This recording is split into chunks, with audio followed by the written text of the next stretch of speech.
Greetings everyone, Baldus here.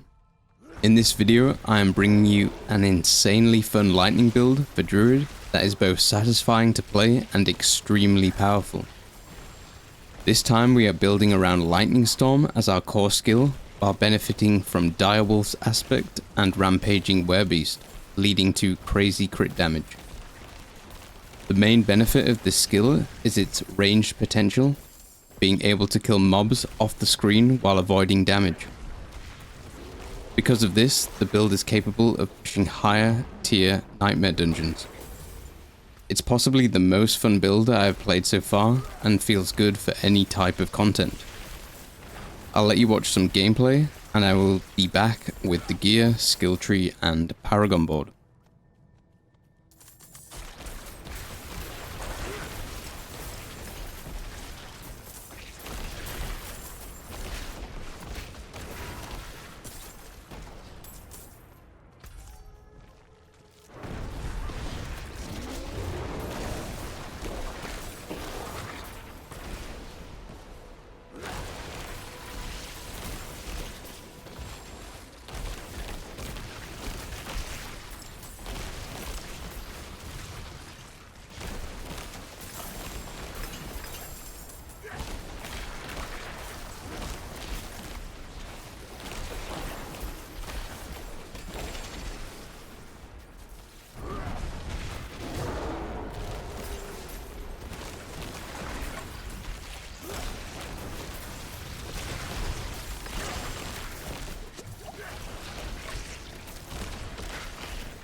Welcome back everyone.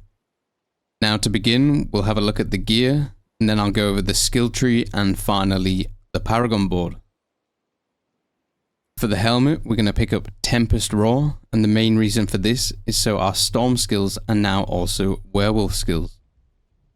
This means that we can use Lightning Storm while we're in our Werewolf form, benefiting from Grizzly Rage. Now for the chest armor, we're going to take a legendary aspect, which is gain 14% damage reduction while shapeshifted into a werewolf. This is just a good overall aspect for our damage reduction. Other good stats on the armor include damage reduction from close enemies and total armor, as well as a few stats for increased damage. For the gloves, we're going to take Earthen Might key passive, also applies to your storm skills. This is essential for the build so that we can also gain our Earthen Might buff through our storm skills. Good stats here include lucky hit chance and 4 ranks to Lightning Storm. For the pants, we're going to take the aspect of Disobedience. This is a great legendary aspect for increased armor, which seems to be the most powerful form of defense currently in the game. Other good stats include damage reduction while fortified, damage reduction from close enemies, max life, and dodge chance. For the boots, we're going to pick up the Ghost Walker aspect. This makes us gain 19% increased movement speed, while we have Unstoppable. During Grizzly Rage, we should always have Unstoppable up, so it's just a free source of movement speed. For the weapon, we're going to go for a one-handed, and we're going to go for the imprint that deal 10% increased damage for each second you stand still. Because Lightning Storm is a channeled skill, we are standing still while channeling it, so it's a good overall damage increase for this build. Stats on the weapon include lightning critical damage, critical strike damage, damage to injured enemies for a bit of execute. For the necklace, we're going to take Direwolf's aspect, another essential one for the build. This makes us gain increased movement speed and damage and spirit cost reduction while we're benefiting from our Grizzly Rage. Additionally, it makes the Grizzly Rage turn us into our werewolf form, which ultimately makes the build. For the ring, we're going to take the aspect of Rampaging Werebeast, another essential legendary for this build. This causes our Grizzly Rage to be longer and also increases our critical strike damage for every time we crit. Because this build hits multiple times, we're critting a lot throughout the dungeon or the boss, so our critical damage is scaling up to be very high. Key stats on the ring include lucky hit chance, vulnerable damage, crit strike damage with werewolf skills. Sorry, I forgot to mention also for the amulet, ultimately you want to try and find cooldown reduction so we can keep our Grizzly Rage uptime. And then something I've found that's a massive DPS increase is finding ranks of the Envenom passive. I'll show you the Envenom passive later, but basically increases our critical strike damage against poisoned enemies. For the final ring aspect, we're going to take Lightning's Dancer. When our Lightning Storm critical strikes, it spawns 3 dancing bolts that seek enemies in the area, dealing an amount of damage. This is just a great legendary for this skill, as it just increases our AoE damage. For the totem, we're going to take the aspect of Retaliation. Your core skills deal up to 40% increased damage based on your amount of Fortify. Because we're gaining Fortify from Grizzly Rage, we have quite a high uptime on Fortify, so it's just a good multiplicative damage increase. Key stats in here include cooldown reduction, and also lucky hit chance if you can get it also. In the notes section of the build planner, I'll put a full description of all the priority of the stats, so you can have a look at that in your own time. So quickly, we'll go over the spirit boons. We want to take the standard, take 10% reduced damage from elites. We also want to take maximum life for the second row. Attack speed does not scale with this build, as it is a channeled skill that doesn't have any effect on attack speed at all. For the third row, we're going to take Calamity, so we can extend the duration of our Grizzly Rage. Then for the final row, we take our critical strikes with shapeshifting skills heal us, and Calm Before the Storm to reduce our cooldown of Grizzly Rage. So now I'll go over the skill tree quickly. So for our generator, which we barely use in this build, we're just going to take Storm Strike for those tricky situations where we can gain the 25% damage reduction. Obviously we'll take Lightning Storm in this build, including the first passive and the one additional Lightning Strike. This passive is also very useful for this build and can be interchanged depending on the type of content you do. We also want to take Wild Impulses for more damage. Just 1 point in crit chance against close enemies, as we're not actually dealing damage to close enemies that much anymore. It's quite a long range skill, so we can keep our distance. We just unlock this so we can gain a bit more movement speed. A bit more movement speed in werewolf form. For the defensive row, we're going to take Cyclone Armor, just for that, for the damage reduction. And then the 2 passives to just further increase our damage reduction. We just take 1 point into non-physical resistance, as it's very bad scaling. And then we have our 15% damage reduction when we use a defensive skill. We also have Blood Howl here, just for a nice bit of healing if we get low. Nothing else really matters, but I've took this just so we can use that a bit more often. Down here, we want to take 3 points into Nature's Reach, as we're mainly doing damage to distant enemies, and it also doubles the bonus against immobilized enemies, which is another key component of the build. In this section, we're going to take 3 points into Elemental Exposure. This just helps us increase our vulnerable uptime, so we gain that 20% increased damage. Just take 1 point into the duration of Hurricane and Cataclysm, 1 point into Bad Omen, but a good node here is Electric Shock. So dealing lightning damage to enemies has up to a 15% chance to immobilize them, and then if the target is already immobilized, the lightning damage dealt to them is increased by 18%. And this is a multiplicative damage. That's why I mentioned that this passive could be quite useful to interchange in dungeon runs. We also want to pick up Hurricane, including make enemies slowed and mainly for the damage reduction. Now for where a large chunk of damage comes from, we pick up this node in order to unlock Toxic Claws. Critical strikes with werewolf skills deal 8% of their base damage as poisoning damage over 4 seconds. So every time we critically strike, which we will be very often, we can apply poison damage.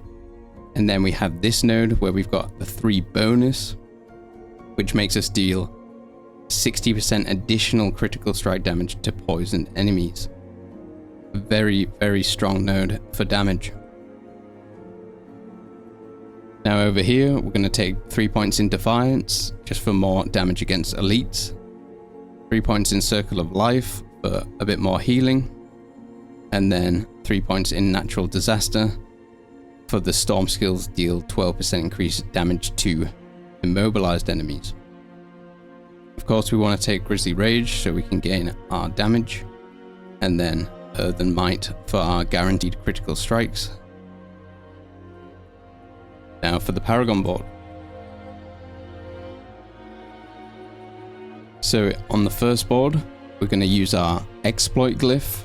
This is just good when we initially engage into mobs or bosses. We're going to apply Vulnerable for 3 seconds. Other key nodes in here including increased damage, a bit more max life, some more damage, and a bit of resistance to all elements.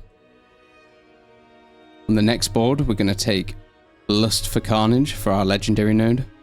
Because we're critically striking very often, it restores 2 spirit every time we do, so we're going to have really good spirit generation with this legendary node. For the glyph here, we're going to take werewolf, which increases our damage while in werewolf form, which we will always be. We also get 10% damage reduction when you gain the bonus. So before that, you can attach this board here, which is Heightened Malice. This is where we get more of our damage when we're against poisoned enemies. As if there's 3 or more nearby, you deal 45% increased damage. It's just a very nice board to attach here, as we can get it very quickly. Moving up, we want to attach Thunderstruck. Storm skills deal 30% increased critical strike damage against vulnerable or immobilized enemies. So we've got pretty good vulnerable uptime and also good immobilization. For the glyph here, we're going to take Fang and Claw, and the main reason for this is so we grant 150% bonus to all magic nodes within range.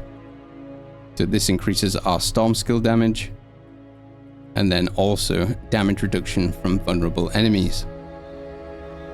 Because we have a good amount of uptime on vulnerable, we're going to gain a nice amount of damage reduction when the vulnerable enemies hit us. Moving on, we're going to attach this board quickly, but not take the legendary node.